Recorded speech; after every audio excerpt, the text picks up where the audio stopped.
Tidak boleh mertua dengan menantu perempuan satu rumah itu tidak boleh. Tidak haram, tapi sengsara salah satu. Kalau enggak istrinya yang minggat, mertuanya yang setruk. Maka ibu bapak kalau nikahkan anak nggak usah pesta besar-besar. Yang penting duitnya bisa untuk dia pindah rumah.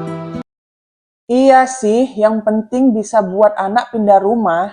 Mau itu ngontrak atau beli, kalau nanti satu rumah, takutnya ada aja nanti konflik yang terjadi. Kadang masalah kecil bisa jadi besar. Dapat menantu galak yang nggak bisa diatur, akibatnya mertua bisa stroke. Dapat mertua galak yang nggak bisa jaga perasaan, menantunya yang minggat. Dan aku sendiri merasakan enaknya nggak tinggal bareng sama orang tua ataupun mertua. Kita itu dengan totalitas bisa menjalankan peran sebagai ibu dan istri dalam rumah tangga kita. Nggak perlu ada rasa nggak enakan, segan, nggak canggung. Mau bangun siang nggak masalah, nggak mikirin nggak enak. Mau nggak masak ya nggak masalah, yang penting masih ada yang bisa mau dimakan. Mau ngapain aja sama suami bebas, nggak mikirin takut ada yang lihat.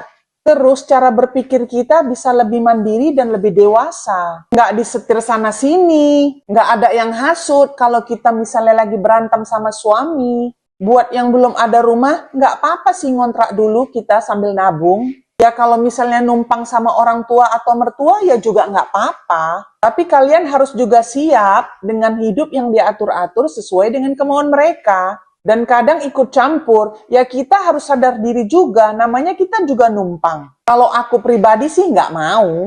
Kadang di rumah sendiri aja aku segan, apalagi di rumah mertua.